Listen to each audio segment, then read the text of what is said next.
Le rôle d'un leader, c'est de guider son disciple et surtout de ne pas se mettre au-dessus de lui. Mais alors tu te demandes peut-être, qu'est-ce qui définit un guide? Comment est défini un guide? En tant que chef d'entreprise, tu dois positionner ta marque comme le guide qui va aiguiller ton héros, donc ton client. Mais alors comment faire pour que ton client comprenne qu'il est le héros de l'histoire que tu racontes dans tes messages marketing et que ton entreprise, à travers ta marque, va être en mesure de le guider à résoudre ses problématiques? Pour ça, il faut que tu leur communiques deux choses. 1. De l'empathie et 2. De la légitimité. Et garde à l'esprit que l'un ne va pas sans l'autre. Si tu fais preuve d'empathie mais que tu ne possèdes pas les compétences pour résoudre un problème, ton client verra en toi qu'une marque parmi tant d'autres, et ça pourrait d'ailleurs te desservir en te positionnant dans le rôle d'un potentiel imposteur. A l'inverse, si tu as de la légitimité, que tu étales ton expérience sans empathie, il y a de fortes chances pour que ça n'intrigue pas ton client, que tu ne captes pas son attention et son intérêt, et donc que ton message marketing passe comme un coup de vent. En revanche, en faisant preuve d'empathie et de légitimité dans ton message, en montrant à ton client que tu comprends son problème et en lui expliquant que tu as déjà résolu ce problème, il comprendra que tu vas pouvoir le guider. Et ça, c'est un tournant dans son esprit. Donc maintenant, comment exprimer ton empathie? Eh bien, exprimer de l'empathie revient à montrer que tu comprends ton interlocuteur et ça instaure de fait une relation de confiance mettant ton client dans une relation de confiance psychologique en fait. Ce que ton client souhaite par-dessus tout, et c'est la même chose pour tous les êtres humains, c'est être vu, entendu et compris. Ça peut facilement s'observer en politique, par exemple, où dans la plupart des discours, il y a des formulations comme « je comprends ce que vous ressentez », comme vous, je suis contrarié par telle chose.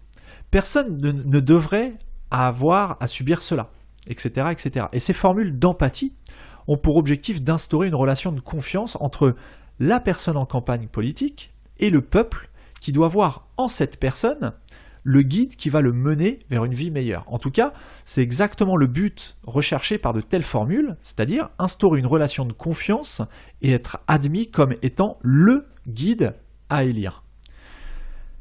Donc pour exprimer l'empathie de ta marque, il faut d'abord que tu définisses le problème interne de ton client.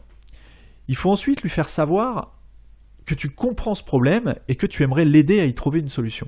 Mais il ne s'agit pas simplement de mettre au point 2 ou 3 slogans bienveillants pour que ton empathie touche et capte l'intérêt de ton client. Il faut que ton client se reconnaisse lorsqu'il est face à ta marque ou à ton message.